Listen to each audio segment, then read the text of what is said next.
అన్న మీ పేరన్న? నంద్యాల నరసింహారెడ్డి. ఎక్కడి నుంచి వస్తున్నారన్న? జంగమేశ్వరపురం. ఏంటన్నా జగన్మోహన్ రెడ్డి అధికారంలోకి వచ్చి సుమారుగా 5 ఏళ్ల కాలం పూర్తి వస్తుంది కదా, ఏ విధంగా ఉంది పాలన? సూపర్గా ఉంది.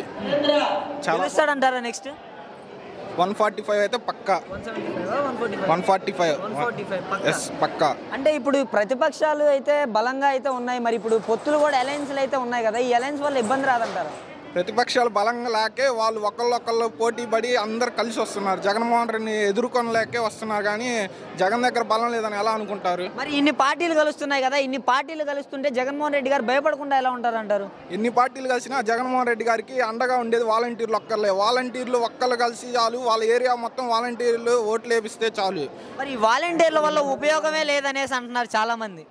వాలంటీర్ల ఉపయోగం వల్ల ఎలక్షన్ అయిపోయినా తెలుస్తుంది వాళ్ళకి, ఉపయోగం ఉందో లేదో ఎలక్షన్ అయిపోయినా తెలుస్తుంది వాళ్ళకి. అంటే వాలంటీర్లు ఎవరు లేని టైంలో ఇంట్లోకి వెళ్తున్నారు, అంటే అమ్మాయిల డేటా అమ్మేస్తున్నారు అనేసి పవన్ కళ్యాణ్ గతంలో మాట్లాడిన విషయాలపై మీరేమంటారు?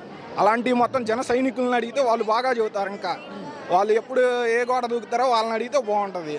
అది మరి ఇప్పుడు ఈ టీడీపీ జనసేన పొత్తు చూసి వైఎస్ఆర్సీపీ పార్టీ వాళ్ళంతా భయపడుతున్నారు అనేసి అంటున్నారు కదా. భయపడటానికి టీడీపీ వాళ్ళు జనసేన వాళ్ళు కాదు, ఇక్కడ వైసీపీ వాళ్ళు. అది భయపట్టాలు ఏమి ఉండవు, అందుకే సింగిల్గా వస్తున్నాం.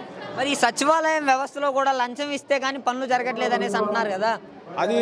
అది గిట్టని వారు మాత్రమే అంటారు, మిగతా వాళ్ళు ఎవరు అనరు. అది మరి ఎన్నికల సమయం దగ్గరకు వచ్చేస్తుంది కదన్నా, ఏ విధంగా ఉండబోతుంది అంటారు ఈసారి? 145 అయితే పక్కా.